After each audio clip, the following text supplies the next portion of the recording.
Hello my dear students, today I am going to discuss example 1.8 and in the given problem an electron falls through a distance of 1 meter 1.5 centimeter in a uniform electric field। कहने का मतलब है question में आपसे क्या कहा गया है, एक इलेक्ट्रॉन है जो कि आपका 1.5 सेंटीमीटर डिस्टेंस फॉल करता है यूनिफॉर्म इलेक्ट्रिक फील्ड में। नेक्स्ट फिर आपसे क्या कहा गया है और गिवन डेटा जो है वो आपका क्या है। अगर मैं गिवन डेटा की बात करूं तो सबसे पहले आपको डिस्टेंस दी गई है s is equal to given है आपका 1.5 सेंटीमीटर। अब हमें क्या पता है कि अगर कोई भी आपकी डिस्टेंस है कुछ भी है, अगर वो सीजीएस में दिया गया है सबसे पहले हम लोग उसको मीटर में या फिर एसआई यूनिट में कन्वर्ट करते हैं। तो 1.5 का ये आपका हो जाएगा 1.5 into 10 to the power minus 2 metre, क्योंकि हमें पता है अगर सेंटीमीटर है उसको मीटर में कन्वर्ट करते हैं तो 10 टू द पावर माइनस 2 से मल्टीप्लाई करते हैं। नेक्स्ट प्रॉब्लम में क्या गिवन है, यूनिफॉर्म इलेक्ट्रिक फील्ड, यानी कि जो आपकी इलेक्ट्रिक फील्ड है वो आपकी कितनी है 2 into 10 to the power 4 newton पर कूलम। फिर क्या कहा गया, the direction of electric field is reversed, यानी कि डायरेक्ट इलेक्ट्रिक फील्ड की जो डायरेक्शन है उसको रिवर्स कर दिया जाता है, उल्टा कर दिया जाता है by keeping its magnitude unchanged. और जो इसका मैग्नीट्यूड है यानी कि जो वैल्यू है 2 into 10 to the power 4 newton पर कूलम वो आपकी सेम रहती है। फिर क्या कहा, a proton falls through same distance, यानी कि इसी डिस्टेंस से एक प्रोटॉन फॉल करता है, जैसा कि आपका डायग्राम में दिखाया गया है। सबसे पहला डायग्राम जो है इलेक्ट्रॉन के लिए, सेकंड वाला आपका प्रोटॉन के लिए। आपको टाइम निकालना है, ठीक है। टाइम निकालने के लिए हमें क्या चाहिए, अब अगर इस सेकेंड वाली इक्वेशन की बात करूँ तो मुझे यहाँ पर बहुत सारी चीज़ें चाहिए होंगी और निकालना क्या है, टाइम। अब देखो आप लोगों ने 11th क्लास में एक इक्वेशन पढ़ी होगी, सेकेंड इक्वेशन ऑफ मोशन।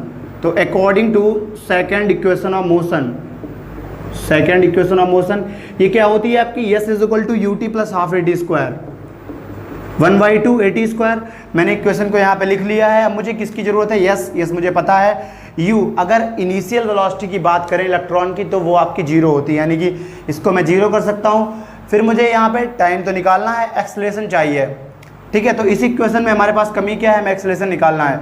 और हमें क्या पता है, इसको मैं इक्वेशन 1 मान के ही छोड़ देता हूँ, उससे पहले मुझे कैलकुलेट करना है वैल्यू ऑफ एक्सेलरेशन इलेक्ट्रॉन के लिए। अब अगर एक्सेलरेशन की बात करें तो हमें पता है फोर्स का फॉर्मूला है न्यूटन्स के सेकेंड लॉ के अकॉर्डिंग ये आपका F is equal to ma होता है। और अगर मैं इलेक्ट्रोस्टैटिक फोर्स की बात करूँ तो वो आपका F इज इक्वल टू होता है Q इंटू ई। अब यहाँ पे चार्ज आपका कौन सा है, चार्ज आपका इलेक्ट्रॉन है, तो इसका मतलब है फोर्स जो है वो आपका हो जाएगा ई। अगर इन दोनों को मैं इक्वेट कर दूं तो यहाँ से सिंपली निकल आएगा आपका A is equal to E upon M. E आपका चार्ज ऑन इलेक्ट्रॉन है, ई इलेक्ट्रिक फील्ड है, एंड एम ई है आपका मास ऑफ इलेक्ट्रॉन। इसमें वैल्यू सब्स्टिट्यूट करके हम लोग एक्सेलरेशन की वैल्यू जो है वो डिटरमाइन कर सकते हैं।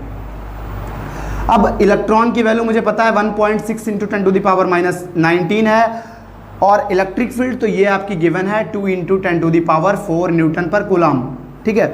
और mass of electron that is 9.1 into 10 to the power minus 31। अगर इसको सिंप्लीफाई करें तो 1.6 इसकी मल्टीप्लाई हो जाएगी 2 से upon 9.1, point two point will be cancel out into. अगर पावर्स को मैं एक साथ लिखूं तो आपकी माइनस की 19 पावर है और प्लस की 4 है, और नीचे वाली माइनस है ऊपर पहुंचेगी तो ये आपकी प्लस की 31 हो जाएगी। 31 और प्लस 4 35 हो गई पावर, और साथ में 19 जो है वो माइनस का है, 35 माइनस 19 ये आपका बचेगा 16। तो यहाँ से मैं एक्सेलरेशन को लिख सकता हूँ A is equal to, video देखने क्लियर है, A इज इक्वल टू हो जाएगा आपका 1 यानी 16 to 32 upon 91 into 10 to the power, और यहाँ पे 10 टू दी पावर कितनी बची थी, ये आपकी बची थी 16, क्योंकि यहाँ पे ये आपका 31 और 4 35 हो गया था 35, और अगर मैं 19 माइनस करूं तो यहाँ पे 16 हो जाएगी, वो भी हो जाएगी आपकी प्लस की। इन दोनों को डिवाइड करें तो मुझे पता है मैं 91 से सबसे पहले 32 डिवाइड करूँगा, ये आपका डिवाइड होने वाला नहीं है। मैं यहाँ पे सबसे पहले पॉइंट यूज़ करूँगा, यहाँ पॉइंट, यहाँ आपका एक डिजिट हो जाएगा। अब 90 यहाँ पे 9 मान लेते हैं, यहाँ पे 32, 9 का टेबल 9 3 ज़ा 27, ये आपका 3 टाइम्स चला जाएगा, 3 1 जा 3 और 9 3 ज़ा 27। फिर नेक्स्ट आपका बच्चा कितना, ये आपका इधर 7 हो जाएगा, और इधर आपका बचेगा 1, इधर 11, तो 7 4 47 हो गया। एक पॉइंट और लगाया 9, यहाँ 47, 9 5 अप्रॉक्सीमेटली ये 5 चला जाएगा। तो यहाँ पे मैं लिख सकता हूँ 0.35 into 10 to the power 16 metre पर second. This is the acceleration produced in the electron, यानी कि इलेक्ट्रॉन में ये एक्सेलरेशन प्रोड्यूस होगा। Next, is this calculation is clear?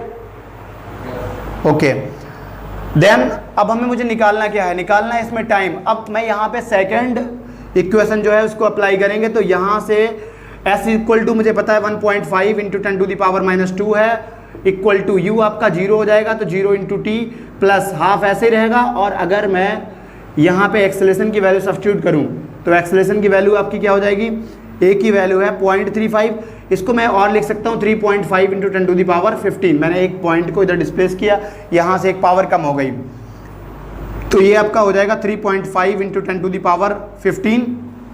ये तो एक्सेलेरेशन हो गया इंटू टाइम का स्क्वायर। अब टाइम अगर मुझे निकालना है, ये आपका इधर चला जाएगा और ये अपॉन में आ जाएगा, यानी कि 15 2 13। अगर क्लियर ना आ रहा हो वहाँ तक का, चलिए ठीक है आ रहा है, तो यहाँ तक अब मैं इसको इधर मल्टीप्लाई करूँगा तो 15 2 30 होता है पॉइंट, यानी कि एक डिजिट के बाद, तो 3.0 इंटू 10⁻⁻2। इस 2 को मैंने यहाँ ऑलरेडी मल्टीप्लाई करा दिया है और अपॉन में आ जाएगा ये आपका 3.5, तो 3.5 हो गया इंटू 10⁻, ये आपका 15 ऐसे ही रहेगा, इक्वल्स टू टी स्क्वायर। इसको और अगर मैं सिंप्लीफाई करूँ तो point two point will be cancel out, 35 ये आपका हो जाएगा 6/7, तो 6/7 डिवाइड करें 7 to 6, यहाँ पॉइंट आपका ये 0 हो जाएगा, ये आपका 0.85 आ जाएगा।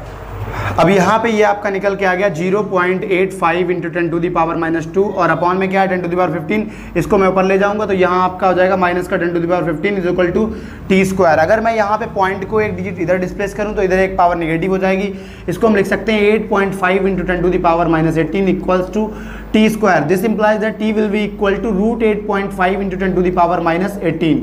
अगर इसका रूट लें 8.5 का तो ये आपका 2.9 हो जाएगा, और जो 18 है वो आपका हो जाएगा 10⁻⁻9 सेकेंड। तो यहाँ से time t is equal to निकला है 2.9 इंटू 10⁻⁻9 सेकेंड।